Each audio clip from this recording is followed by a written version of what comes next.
करते हैं United spirits के ऊपर, क्योंकि शानदार गेंस हैं इसमें। इनफैक्ट अगर आप देखेंगे तो आज का सबसे क्लीन गेनर यूनाइटेड स्पिरिट्स ही है। 5% की तेजी है। हीरो ऑफ द डे आशीष समझते हैं कि क्यों भागा यूनाइटेड स्पिरिट्स। आशीष सर, बढ़िया नतीजे थे। अब आप सिर्फ वॉल्यूम ग्रोथ का आंकड़ा देखेंगे तो आपको लगेगा कि कुछ खास क्वार्टर नहीं है, लेकिन ऑपरेटिंग परफॉर्मेंस आप देखें तो हिस्टोरिकली अब तक की सबसे बेस्ट यहाँ पर ग्रॉस मार्जिन के लिहाज से देखने को मिला। अब आप चाहे एबिटा मार्जिन देखें या gross margin, in fact multi quarter high पर है। 47.3% के ग्रॉस मार्जिन आए हैं, जो कि पिछले साल से 281 बेसिस पॉइंट ज़्यादा आपको देखने को मिले। लेकिन जो एक की पैरामीटर होता है ये लिकर कंपनीज के लिए कि वॉल्यूम ग्रोथ किस प्रकार की यहाँ पर आपको देखने को मिली, एक बार उसका डेटा मैं आपके सामने रख देता हूँ। उसके हिसाब से अगर आप देखें तो प्रेस्टीज एंड अबाव सेगमेंट यानी जो प्रीमियम शराब होती है उसमें तकरीबन 3% की डी ग्रोथ यहाँ पर आपको नजर आई। पॉपुलर में 16% और टोटल में आप देखें तो तकरीबन 6%, 5.6% प्रिसाइज ये डी ग्रोथ के आंकड़े नोट कर लीजिएगा।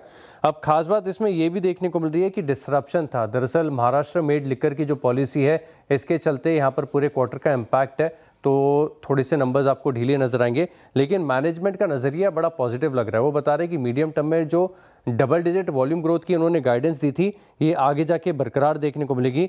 और कर्नाटका की जो पॉलिसी आई है लिकर पॉलिसी, ये बड़ी फेवरेबल है पूरी इंडस्ट्री के लिए, तो यूनाइटेड स्पिरिट्स को भी फायदा देखने को मिलेगा। और साथ में एक लॉन्ग टर्म का ट्रिगर ये भी है कि भारत सरकार का जो यूके एफटीए के साथ फ्री ट्रेड एग्रीमेंट है यूके सरकार के साथ, उसके चलते जो प्रीमियम ब्रांड्स है यहाँ पर इसको बढ़त देखने को मिल सकती है।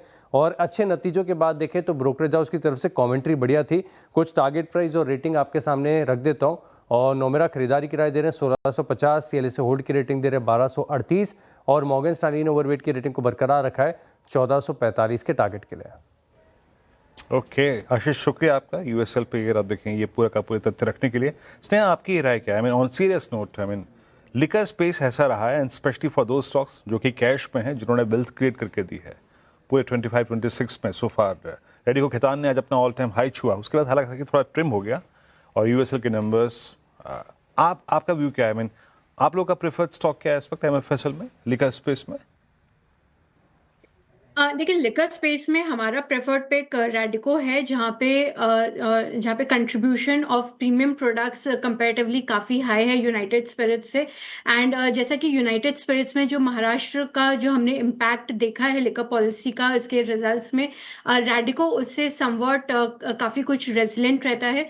तो प्रेफर्ड पिक तो रैडिको है, बट अगर यूनाइटेड स्पिरिट्स की भी बात करें तो जैसे ग्रेजुअली इनकी प्रीमियम प्रोडक्ट्स के शेयर इंप्रूव होते जाएंगे ओवरऑल वॉल्यूम में, तो उसकी ऑपरेटिंग जो लेवरेज बेनिफिट है वो कंपनी को दिखाई देगी एंड जो इस क्वार्टर में रिफ्लेक्ट हुई है। सो महाराष्ट्र पॉलिसी का नेगेटिव इम्पैक्ट होने के बावजूद कंपनी की ऑपरेटिंग लेवरेज प्ले आउट हुई है इस क्वार्टर में, जिसके कारण नतीजे हमें बेटर देखने को मिले हैं। एंड अब आगे आने वाले क्वार्टर्स में कर्नाटका की जो पॉलिसी है, होपफुली वो पॉलिसी शायद दूसरे स्टेट्स भी ग्रेजुअली अपनाए एंड उसका एक पॉजिटिव हमें इम्पैक्ट देखने को मिल सकता है।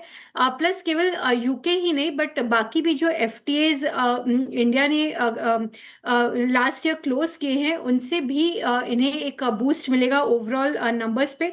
स्लो एंड ग्रेजुअल रहेगा, बट डेफिनेटली जो लिकर इंडस्ट्री पे जो व्यू है वो स्ट्रक्चरली पॉजिटिव व्यू है, बिकॉज यंग जनरेशन में जो अडेप्टेबिलिटी है वो काफ़ी तेज रफ्तार से बढ़ रही है। सो ये शॉर्ट टर्म अगर नॉइज को हम अवॉइड करें तो overall long term point of view से काफ़ी पॉजिटिव है।